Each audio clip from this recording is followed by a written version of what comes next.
লক্ষ্মীপুরের রামগঞ্জে word committee নিয়ে দ্বন্দ্বে ছাত্রদলের দুপক্ষের সংঘর্ষ ও ধাওয়া পাল্টা ধাওয়া হয়েছে। এতে বিএনপি নেতাসহ উভয় পক্ষের 12 জন আহত হয়েছে। সোমবার 3 ফেব্রুয়ারি বিকেলে ভোলাকোট ইউনিয়নের নাকদুম বাজারে ছাত্রদল নেতা আরমান হোসেন রাকিব ও ফাইল চৌধুরী সহ তাদের অনুসারীদের মধ্যে এই ঘটনাটি ঘটে। খবর পেয়ে পুলিশ ও সেনাবাহিনী গিয়ে পরিস্থিতি নিয়ন্ত্রণে আনে।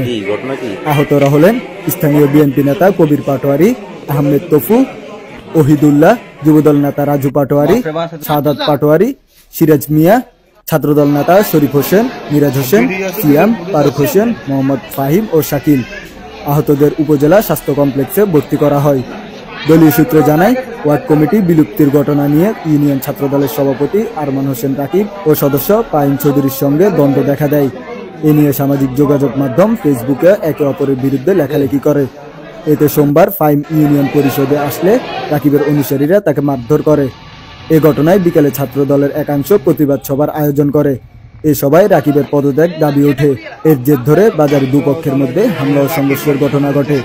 ভোলাকোট ইউনিয়ন ছাত্রদলের সভাপতি আরমান হোসেন রাকিব বলেন, 1-2-6 ওয়ার্ড কমিটি বিলুপ্ত করায় একটি পক্ষ আমার বিরুদ্ধে ফেসবুকে অপপ্রচার চালায়, এখন আবার আমার বিরুদ্ধে ফাইল মিথ্যা অভিযোগ তুলছে। ভোলাকোট ইউনিয়ন বিএনপির ভারপ্রাপ্ত সভাপতি আবুল খায়ের মুকসিদি বলেন, ছাত্রদলের একাংশ প্রতিবাদ সভা করেছে, আমরা সেখানে ছিলাম। সেখান থেকে চলে আসলে পরে হামলা ও সংঘর্ষের ঘটনা ঘটে।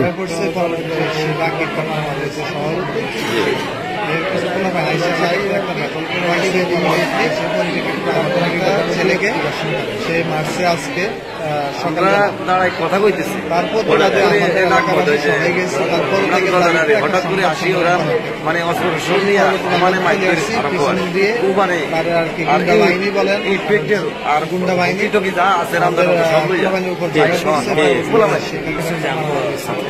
সভাপতি রাকিব আছে না, আমরা চাই রাকিবের ভাই বেড়ায়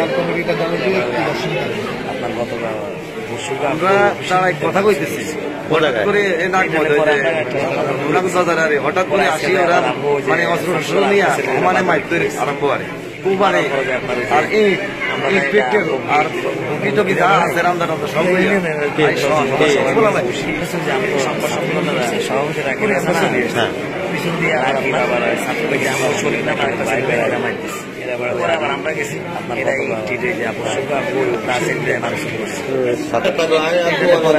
সমাধান করেছি।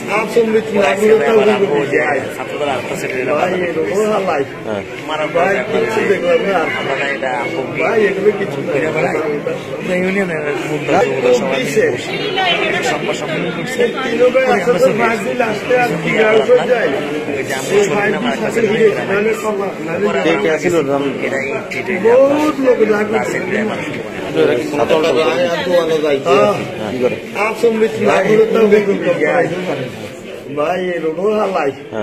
ভাই কিচ্ছু দেখলাম না ভাই, এগুলো কিছু নাই, মাথা ওটা সব শেষ। খুব দিছে তিনো ভাই আসে তোর 5 দিন আসতে আর কি ব্যবসা হয়ে যায়। এই 5 দিন শেষে হিরেছি, নাহলে কমা নাহলে বহুত লোক লাগবে এরা কি কোনো দল টল করে নাকি? হ্যাঁ, কি করে ভাই পুঙ্গে কি দল করে এটাও জানি না। জেলা ছাত্র দলের সাধারণ সম্পাদক আব্দুল্লাহ আল মামুন বলেন, হামলা সংঘর্ষের ঘটনা কেউ আমাকে জানায়নি, খোঁজ নিয়ে সাংগঠনিক ব্যবস্থা নেওয়া হবে। রামগঞ্জ থানার ভারপ্রাপ্ত কর্মকর্তা আবুল বাশার জানান, খবর পেয়ে পুলিশ ও সেনাবাহিনী ঘটনাস্থলে গিয়ে পরিস্থিতি নিয়ন্ত্রণে আনে। এখন পরিস্থিতি স্বাভাবিক রয়েছে। আহতরা হাসপাতালে চিকিৎসা নিচ্ছেন। দুপক্ষকে শান্ত থাকার জন্য দলের সিনিয়র নেতারা নির্দেশ দিয়েছেন। News desk, Lakshmipur Times.